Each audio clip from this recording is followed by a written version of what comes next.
আমি আপনাকে এতটুকু গ্যারান্টি দিয়ে বললাম, আমি যদি ইন্ডিভিজুয়ালি যদি দাঁড়াইতাম, আমার পক্ষে কোন টিম আছে, আমার বিপক্ষে কোন টিম আছে, তারপরে আমি ইজিলি পাস করতাম। বাট আমি ছোটবেলার থেকে শুনতাম সবসময় যে ইলেকশনে লাস্ট মিনিটে পোল্টি হয়ে গেল, এটা হয়ে গেল। এবার একটা এক্সপিরিয়েন্স হয়েছে। আজকে আপনারা যা স্টেটমেন্ট দিচ্ছেন, এই স্টেটমেন্টের সাথেই কিন্তু থাকি। ভবিষ্যতে যদি কোনো কিছু হয়, তখন কিন্তু স্টেটমেন্ট চেঞ্জ করে আমাদের সাথে এসে বসে দেবেন না। সো আমার জন্য বাস ধরা বাস না ধরা ওয়াজ নেভার অ্যান অপশন। আমার জন্য যেটা ইম্পর্টেন্ট ছিল, একটা ফেয়ার ইলেকশন হওয়া সবার জন্য। That is the stand that I have taken. আমি আপনাকে এতটুকু গ্যারান্টি দিয়ে বললাম, আমি যদি ইন্ডিভিজুয়ালি যদি দাঁড়াইতাম, আমার পক্ষে কোন টিম আছে, আমার বিপক্ষে কোন টিম আছে, তারপরে আমি ইজিলি পাস করতাম।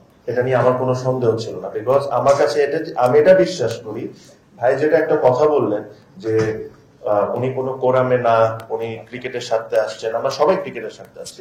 আপনি ওনাকেই জিজ্ঞেস করতে পারেন, যদি ওনার নাম, আমার নাম যদি ওই ব্যালট পেপারে থাকতো, উনি কি আমাকে ভোট করতেন কি করতেন না? কারণ আমার কাছে মনে হয় যে যারাই কাউন্সিলররা আছেন এখানে, ওনারা একটা জিনিস, এন্ড অফ দ্য ডে সবাই একটা জিনিস চায় যে এমন 12 জন বা এমন 25 জন আসুক যারা ক্রিকেটকে কোনো না কোনো ভাবে হেল্প করতে পারবে। সো ওইভাবেই করেই কিন্তু চিন্তা করেই কিন্তু ভোটিংটা হয়, আর এইভাবেই করেই ভোটিংটা আমরা চাচ্ছিলাম যে হোক।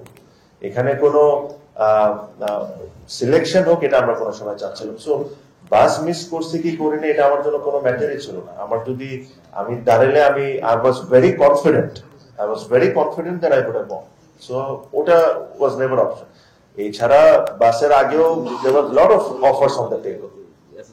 If I wanted, I could have taken it.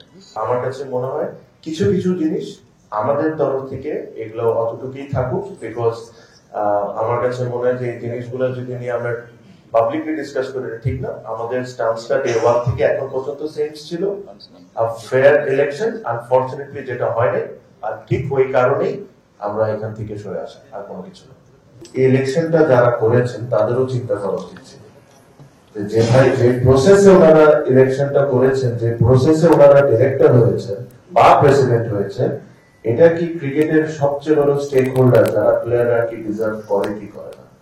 তারা ডিজার্ভ করে একটা ফেয়ার ইলেকশন, যেখানে যার কাউন্সিলররা যাকে মনে করবেন এনারা এই ক্রিকেটারদের জন্য ভালো করবেন বা ক্রিকেটকে বাংলাদেশের প্রত্যেকটা জায়গায় পৌঁছে দিবেন, তাদেরকে ইলেক্টেড করত। তো এই প্রশ্নটা আমাদেরকে করার আগে আমার কাছে মনে হয় যে প্রসেসে ইলেকশনটা হয়েছে, যারা এখন ওখানে আছেন তাদেরকে করাটা মোর ইম্পর্টেন্ট। না না, আসলে দেখেন, এটা তো অ্যাকচুয়ালি ইন্ডিভিজুয়াল, ওনারা যেমন সিদ্ধান্ত নেবেন ওনাদের ইচ্ছা। ওটা আমি ছোটবেলার থেকে শুনতাম সবসময় যে ইলেকশনে লাস্ট মিনিটে পোল্টি হয়ে গেল, এটা হয়ে গেল। এবার একটা এক্সপিরিয়েন্স হয়েছে। But that's fine. এটা আমার কাছে মনে হয় ওনারা আলাদা ইন্ডিভিজুয়াল, ওনারা যেটা সঠিক মনে করেছেন ওনারা ওই কাজটাই করেছেন। এই নিয়ে আমাদের কোনো ধরনের কোনো কমপ্লেন নেই। বাট সাথে আমি অবশ্যই এটা বলবো যে আজকে আপনারা যা স্টেটমেন্ট দিচ্ছেন, এই স্টেটমেন্টের সাথেই কিন্তু থাকি।